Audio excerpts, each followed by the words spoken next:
Je vais te faire une confidence. Quand Mumu prend une pause, voici ce qui se passe. Mumu? J'ai une idée. Tu fais chier.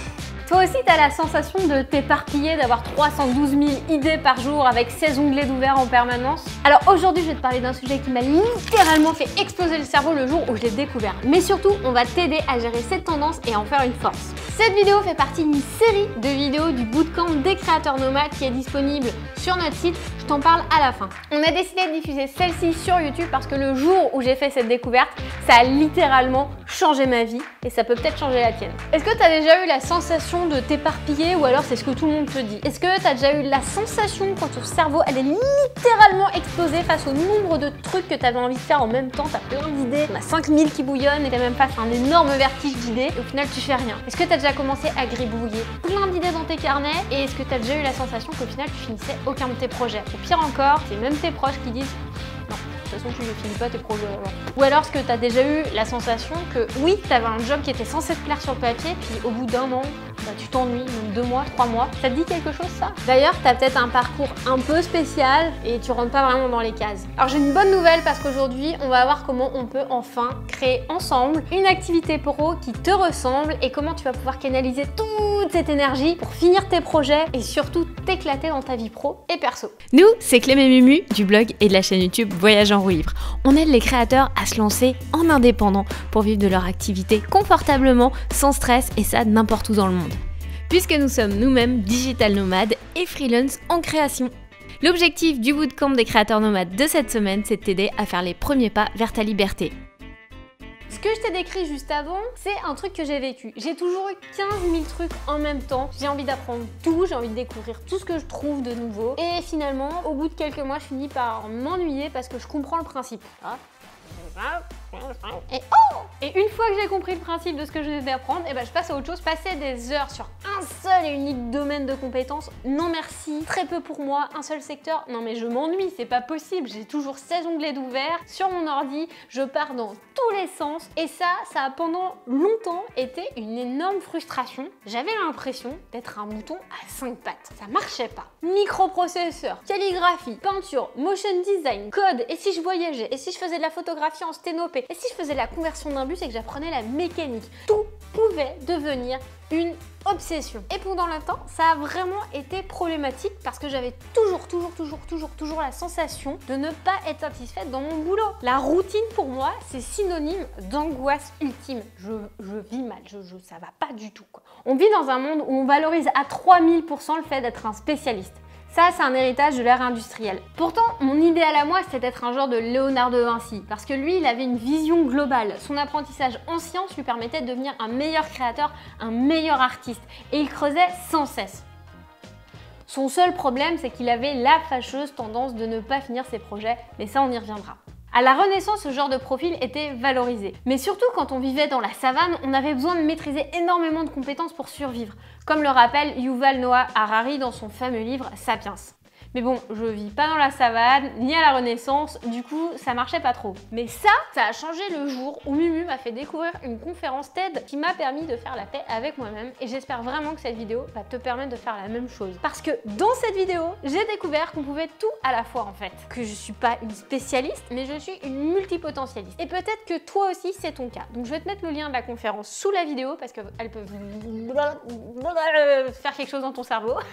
La bonne nouvelle, c'est que c'est un super pouvoir dans un monde super spécialisé. Être multipotentiel, c'est quelque chose qui peut être merveilleux pour toi et que tu peux prendre à bras le corps. Être multipotentiel, ça veut dire que tu es capable d'avoir une grande capacité d'apprentissage, d'adaptation. Et ça, au 21e siècle, c'est hyper important puisque tout bouge très vite. Et tu es capable aussi de faire des connexions entre des sujets et des domaines qui n'ont rien à voir et que des spécialistes ne voient pas parce que eux, ils sont focalisés sur un truc. Toi, tu as une vision d'ensemble. Et ça, c'est extrêmement cool et riche dans ta vie.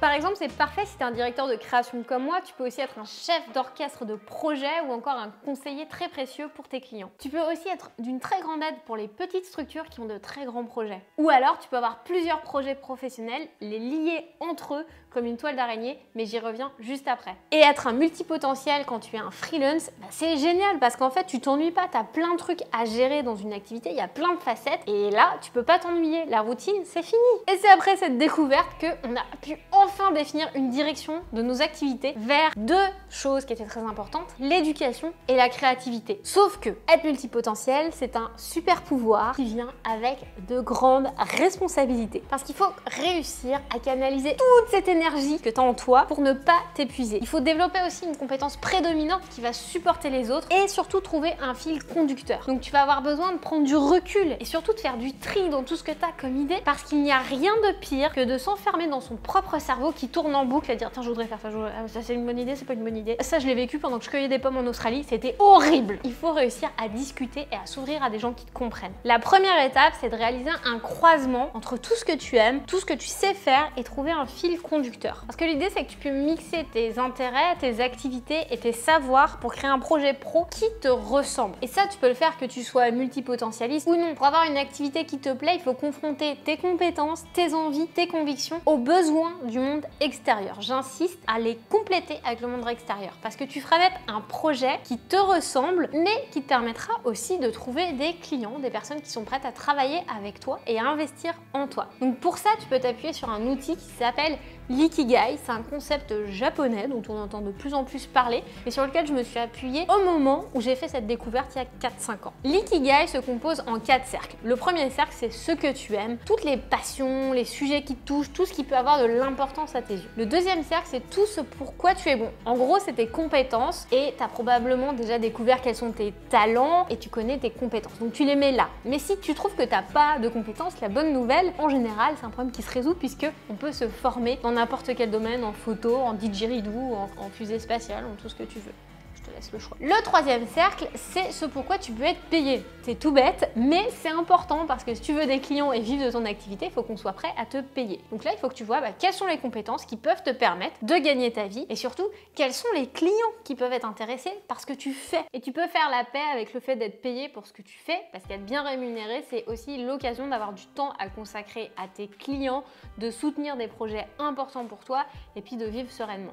La dernière chose, c'est ce dont le monde a besoin. Donc là, c'est voir comment tu peux compléter ta vision en disant quelles sont les choses que tu as envie d'apporter à ta communauté, quels sont les sujets et tes convictions qui peuvent apporter quelque chose aux autres, quelle est la petite pierre que tu peux apporter à l'édifice qui est autour de toi. Par exemple, notre Ikigai, on l'a mis au service de notre boulot et de notre vie perso. En freelance, je me suis tournée de plus en plus vers l'éducation et la création d'univers pour raconter des histoires. Parce que mon gros kiff, c'est de créer des personnages qui vont aider les autres, par exemple, qui vont aider les enfants ou des adultes à mieux s'informer, etc., etc.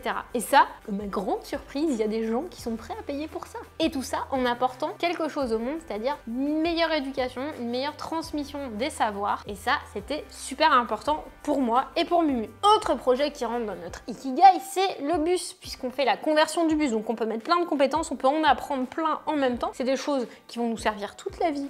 Changer une roue, c'est tout bête, mais ça peut être utile, que ce soit une roue de bus ou une roue de moto. Mais surtout, on partage tout ce qu'on apprend. Et là, tu vois qu'il y a encore l'éducation qui rentre en jeu, qui est une valeur fondamentale pour nous. Et ça peut être très utile du coup pour développer des réseaux, des relations et grandir, et faire grandir une communauté et sentir qu'on apporte notre petite pierre à l'édifice. Et surtout, à motiver des personnes qui disent que non, ils peuvent pas faire un projet. Quand ils nous voient à deux petites nanas dans le bus à galérer, ils se disent oh finalement si elles le font, peut-être que moi mon van je peux le faire ou je peux peut-être réaliser tel et tel truc. C'était ça notre objectif. Les petits aventuriers, c'est pareil, ça permet de créer un projet qui va mettre en valeur le monde, qui va ouvrir l'esprit aux enfants de 8 à 12 ans, leur donner l'occasion de regarder des trucs intéressants sur YouTube, de leur apporter finalement le monde, de faire venir à eux et nous, ça nous fait kiffer parce qu'on fait tout ce qu'on aime et en plus il y a des enfants que ça peut intéresser et des parents que ça peut sauver quand ils savent pas quoi faire quand l'enfant est sur la tablette et qu'ils ont un sac à faire. Et par exemple, il y a aussi le campus des créateurs nomades qui permet d'apporter une éducation entrepreneuriale à des créateurs qui ont envie de vivre de leur activité parce que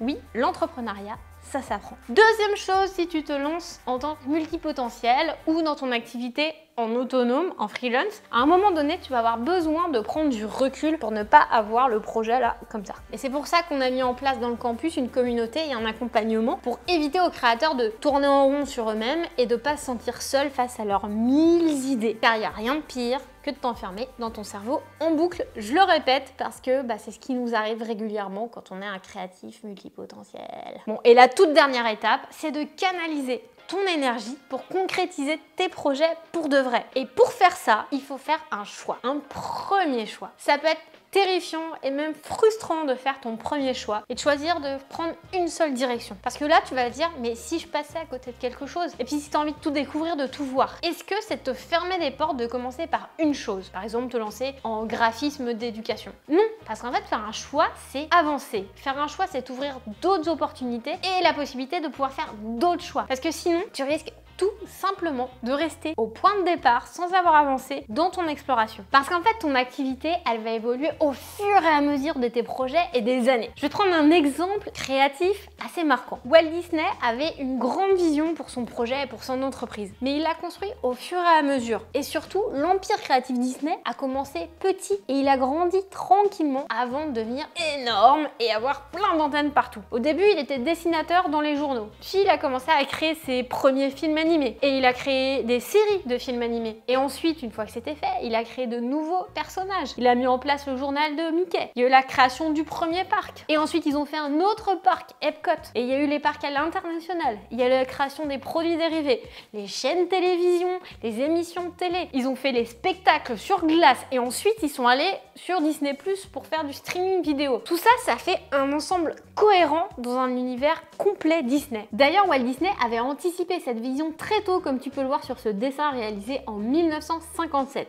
Chaque projet se répond et soutient les autres. Et a sa raison d'être dans l'univers Disney. Mais ce qu'il faut comprendre, c'est qu'ils auraient jamais pu devenir cette marque aussi forte, avoir autant de spectateurs, avoir autant d'impact dans un tel imaginaire en commençant au jour 1 à produire tout ça d'un coup. C'est pas possible. Ils auraient voulu raconter toutes les histoires d'un coup, c'est pas possible raconter.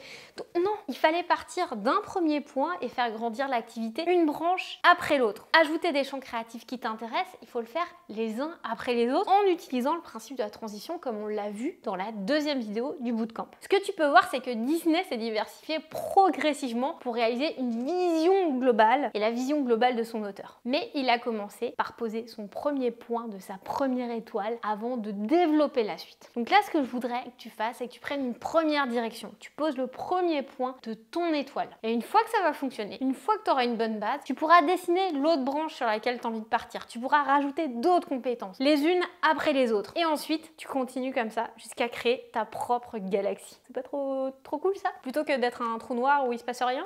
Pour t'aider à faire le tri dans tout ça, tu pourras retrouver dans le bootcamp un workbook à télécharger et à compléter. Et tu pourras même nous l'envoyer pour qu'on te fasse un retour dessus. Note toutes les idées que tu as et ensuite tu fais un premier choix. Parce que choisir, c'est pas renoncer. Choisir, c'est avancer. Choisir, c'est dessiner la première branche de ton étoile. Et ton étoile, c'est ta tranquillité d'esprit. Car chaque branche, c'est une nouvelle source de revenus et une nouvelle source créative.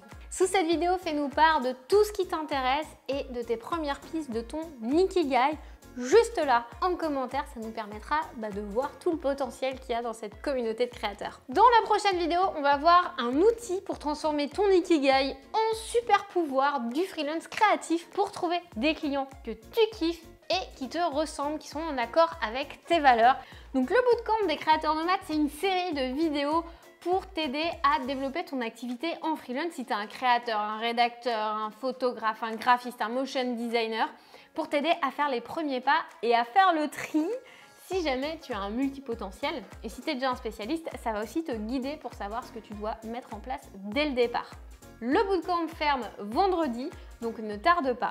Si jamais tu arrives après la fermeture du bootcamp, tu pourras t'inscrire à la liste d'attente et on t'enverra un message pour t'avertir dès que le bootcamp réouvre ses portes. Le bootcamp des créateurs nomades, c'est une introduction à notre plus grand programme, le campus des créateurs nomades, qui ouvre ses portes que 1 à 2 fois par an. Il est ouvert cette semaine, donc si ça t'intéresse, tu peux aller faire un tour aussi sur le bootcamp pour avoir plus d'informations. Et si ce n'est pas déjà fait, abonne-toi, partage et voyage.